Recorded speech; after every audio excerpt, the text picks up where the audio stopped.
camera fades in on a quiet California suburb in the mid-1950s. The streets are sunlit, the lawns neatly trimmed, and children ride their bikes down the block. But inside one modest house, a boy sits by the window, watching the world rather than joining it. His name? Kevin Costner. He wasn't the loudest child. He wasn't the star athlete or the class clown. He was quiet, observant, always taking in the details others overlooked. While other kids dreamed of fame, Kevin dreamed of stories, of worlds beyond his own street, of characters that lived only in his imagination. Yet there was something else about him, a restlessness. He wanted more than what life in a small neighborhood offered. Baseball fields gave him discipline, choir practice gave him rhythm. But deep down, he carried a secret hunger for something larger than himself. Family dinners were simple, filled with the voices of parents who believed in hard work and humility. His father worked at Southern California Edison, instilling in Kevin a sense of responsibility. His mother encouraged his creative spark, but still, no one could have guessed the boy who sat quietly sketching or humming to himself would one day stand on Hollywood's biggest stage. There were moments of doubt, even then. Kevin was shy, often dismissed, sometimes invisible. Teachers overlooked him. Coaches didn't always choose him first. He learned early what it meant to be underestimated. But perhaps that was his secret weapon. Because when the world tells a child he can't, that child either breaks or builds an unshakable fire inside. Kevin chose the fire. And though the boy by the window didn't yet know it, the silence he carried would one day become his strength. It would allow him to embody characters of few words but immense presence. The kind of men who didn't have to shout to command a room. This was the beginning, the birth of a silent hero. A boy destined to dance with wolves, guard the body of a superstar, and breathe life into the stories that would outlive him.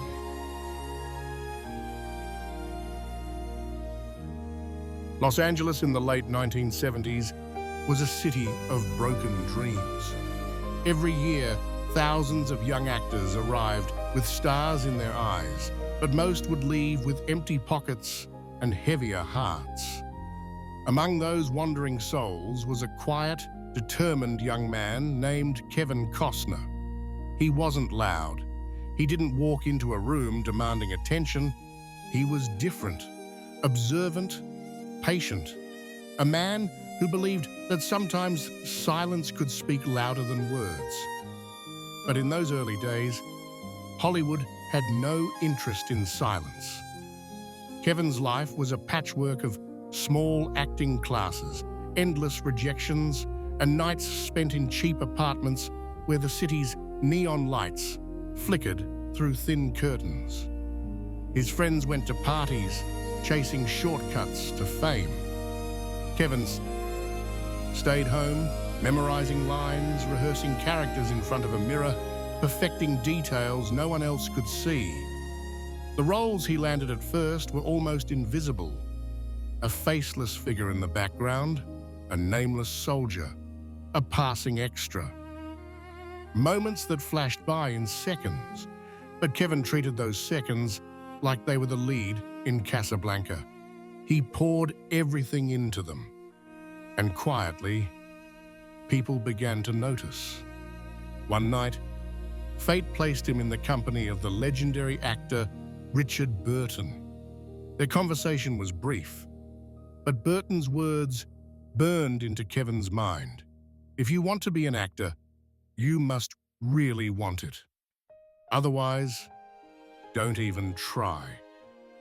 That single sentence changed everything. Kevin walked away knowing there could be no plan B, no safety net. He would either make it or he would fall trying. The years ahead were filled with struggle. Casting directors often passed him over without a glance. Sometimes he couldn't even get into the audition room. But each rejection only hardened his resolve, because Kevin Costner understood something most did not. Greatness doesn't arrive in a single moment. It is built brick by brick, roll by roll, failure by failure. And someday, soon, Hollywood would no longer look past him. It would look straight at him. By the mid-1980s, Kevin Costner had spent nearly a decade clawing his way through Hollywood's shadows. He was no longer just the boy rehearsing in front of a mirror. He was a man hardened by rejection, but sharpened by it too. And then the break came. It started with The Untouchables in 1987. Cast alongside legends like Sean Connery and Robert De Niro, Kevin was the unknown name in a film bursting with giants. But when the cameras rolled, something extraordinary happened. His quiet intensity, his ability to command attention without raising his voice, suddenly audiences leaned in. He wasn't just holding his own, he was stealing scenes. Almost overnight, Kevin Costner transformed from a struggling actor into Hollywood's new leading man. And the momentum didn't stop there. That same year, he starred in No Way Out, a taut political thriller that showcased a different side of him. Critics called him magnetic. Audiences couldn't look away. But what truly set him apart was not just his looks or his charm. It was presence, that rare, invisible force that made people believe he was more than the character he played, that he was the man himself. Kevin had the gift of authenticity. He didn't perform roles, he inhabited them. Suddenly, directors wanted him, producers trusted him, and fans, millions of them, saw in Kevin a different kind of hero. He wasn't flashy, he wasn't polished to perfection. He was relatable, human, vulnerable, yet strong. The everyman who could rise to extraordinary circumstances. By the late 80s, Hollywood was buzzing with a new question. Was Kevin Costner the next great American movie star? The answer was coming, and it would arrive with a film no one believed in. A film that nearly everyone predicted would fail, until Kevin Costner proved them all wrong. Hollywood is a machine built on formulas. Studios invest in what feels safe, what has worked before. And so, when Kevin Costner announced that he wanted to direct and star in a 3-hour Western called Dances with Wolves, nearly everyone thought he had lost his mind. The Western was a dead genre, they said, a relic of a bygone era. Nobody wanted to see wide-open plains and silent men on horseback anymore, and certainly not in a film with subtitles, long stretches of quiet, and a cast of largely Native American characters. To Hollywood executives, it sounded like financial suicide. But Kevin saw something they didn't. He saw a chance to tell a story that mattered. A story about identity, about respect for cultures that had long been erased from the American narrative. About a man who found his place not in power, but in humility. He poured everything he had into the project. He mortgaged his own reputation, fought through grueling production challenges, endured gripes from the press calling it Costner's folly. The budget soared, the shooting days stretched, and whispers spread that the movie would ruin him. And then, the film premiered. Audiences were stunned. Critics, who had sharpened their knives, suddenly put them away. Dances with Wolves was not just a Western. It was poetry painted on film. The landscapes stretched like oil paintings. The silences were alive with meaning, and Kevin's performance as Lieutenant John Dunbar was raw, heartfelt, and unforgettable. The film grossed over $400 million worldwide, a staggering figure for a project so many predicted would fail. And then came the Oscars. 7 golden statues, including Best Director and Best Picture, an achievement so monumental it cemented Kevin Costner as not just an actor, but a filmmaker of vision and courage. Overnight, the shy boy who once sat by a window sketching dreams had become one of the most powerful figures in Hollywood. And with Dances with Wolves, he had done more than revive a genre. He had reminded the world that storytelling at its core is about heart, not formulas. Kevin Costner had not only danced with wolves, he had danced with history. But success is a double-edged sword. For every rise, there is a fall waiting in the shadows, and Hollywood's love affair with its stars is never without conditions. The 1990s were Kevin Costner's kingdom. After Dances with Wolves, the world no longer whispered his name. It shouted it. He had become the man every studio wanted, the star audiences trusted. And with each new role, Kevin carved his legend deeper into Hollywood's stone. First came Robin Hood, Prince of Thieves in 1991. Critics weren't kind, but audiences didn't care. They filled theaters, drawn by Kevin's rugged charisma. His Robin Hood was not the flawless swashbuckler of fairy tales. He was a man of grit, imperfect, but determined. And with Bryan Adams' Everything I Do it for you, soaring from radios around the world, the film became a cultural phenomenon. Then came JFK. In Oliver Stone's political epic, Kevin played Jim Garrison, the New Orleans district attorney obsessed with uncovering the truth behind Kennedy's assassination. It was a performance of intensity, conviction, and weight. For 3 hours, audiences sat in the dark, riveted by his relentless pursuit of answers. Suddenly, Kevin wasn't just a star. He was a serious actor, capable of carrying films that questioned America itself. But it was in 1992 that Kevin Costner became eternal. The Bodyguard, a simple premise. A famous singer stalked by danger, protected by a stoic bodyguard. But on screen, opposite Whitney Houston, magic happened. The chemistry was electric, the story haunting, and the music unforgettable. I Will Always Love You became one of the most iconic songs in history, and Kevin's image, stoically carrying Whitney in his arms, became one of cinema's most enduring visuals. He was everywhere. Baseball films like Field of Dreams and Bull Durham had already made him a sentimental favorite with America's pastime. Now, paired with his thrillers, epics, and romances, Kevin Costner wasn't just acting. He was embodying the American ideal, the man of integrity, the protector, the dreamer, the flawed but steadfast hero. For a time, it felt like nothing could touch him. He was invincible, a superstar at the very peak of his power.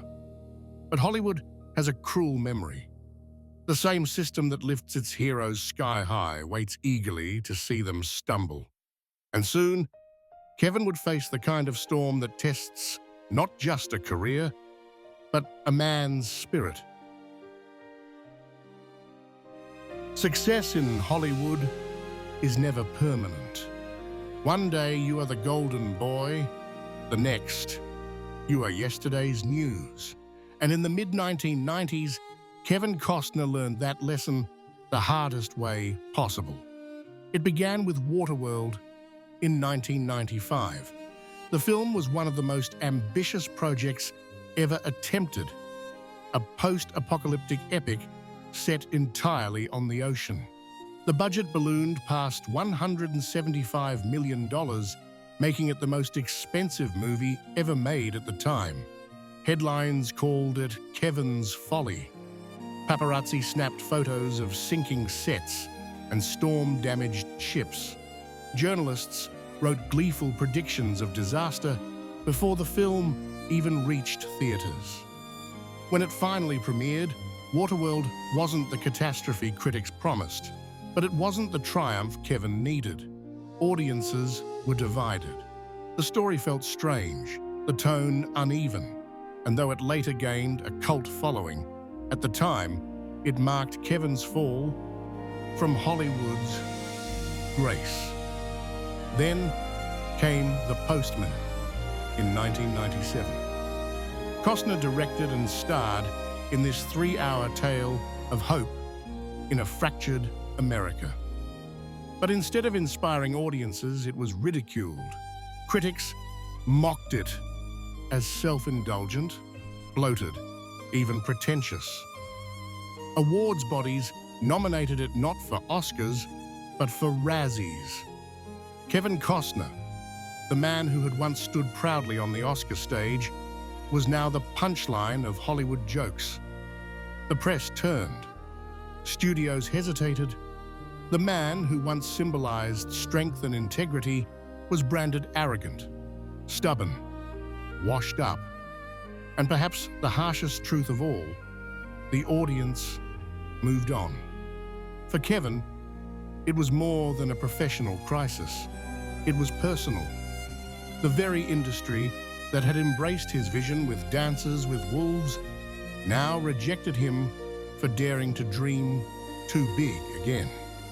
His name no longer guaranteed box office glory. His phone no longer rang with endless offers. It was the fall from the summit, the lonely silence after the cheers fade. And for a man who had built his identity on perseverance, the question became, would he give in to bitterness, or would he find a way to rise again? The lights had dimmed on Kevin Costner. Hollywood, once eager to crown him its leading man, now treated him like a relic of the past. For many, Waterworld and The Postman were proof that his time was over. But Kevin Costner was not a man who surrendered easily. He retreated, not in shame, but in silence. While tabloids mocked him, while critics sharpened their pens, Kevin turned inward. He focused on what had always grounded him: baseball, family, and a stubborn belief that integrity mattered more than applause. The roles that came his way were smaller now, less glamorous, but Kevin approached them with the same quiet discipline he had carried from the beginning. In 13 days, he stepped back into history, portraying an advisor during the Cuban Missile Crisis. The film didn't dominate the box office, but it reminded audiences that Kevin Costner still had weight, still had presence. And then came a surprising move: television. At a time when big-screen actors often looked down on TV, Kevin saw it differently. The medium was changing, expanding, becoming more cinematic. He embraced it, proving he was not bound by ego, but by a desire to keep telling stories. Through it all, he never chased trends, never tried to reinvent himself to fit Hollywood's shifting winds. Instead, he leaned into what he had always been: the stoic presence, the man of few words but steady strength. While other stars flared and burned out, Kevin rebuilt slowly, brick by brick, roll by roll. His resilience wasn't loud. It wasn't flashy. It was the kind of strength forged in failure, the kind that whispers rather than shouts. And then came the role that would not just revive his career, but redefine him: for an entirely new generation. A role that would make him, once again, the face of American storytelling. By the late 2000s, Kevin Costner was no longer the man every headline chased. He was older now, quieter, and for many, forgotten. But what Hollywood didn't realize was that Kevin had been preparing for this moment all along, because his story was never about chasing fame. It was about endurance. And then came Yellowstone. When the series premiered in 2018, few expected it to become a cultural phenomenon. But as John Dutton, the patriarch of a powerful ranching family, Kevin Costner embodied everything audiences had been missing. Rugged, honest, stoic. A man carrying both the weight of his land and the scars of his past. Viewers leaned in, week after week. Younger audiences discovered him for the first time. Older ones rediscovered the actor they had loved for decades. Suddenly, Kevin wasn't just relevant again, he was essential. Yellowstone became the most watched cable series in America, and Kevin Costner, at 60+ years old, was at the center of it all. What made it powerful wasn't just the show's writing or the breathtaking Montana landscapes, it was Kevin. The quiet intensity in his eyes, the way he could deliver a line with the weight of a man who had lived, lost, and endured. He wasn't acting anymore. He was channeling his life. From the boy sitting silently by a window to the star who conquered Hollywood with Dances with Wolves, to the man humbled by failure, Kevin Costner's journey had come full circle. His silence had always been his strength, his resilience, his legacy. And now, in his later years, he stood not just as an actor, not just as a director, but as a symbol. Proof that greatness isn't measured by never falling, but by how many times you rise again. Kevin Costner had risen, and this time, it wasn't for Hollywood. It was for himself. These stories aren't just about Hollywood. They're about life, about endurance, about finding strength when the world counts you out. If you don't want to miss the journeys of more silent heroes like Kevin Costner, look below your screen. There's a red button that says subscribe. Click it and join us on this journey.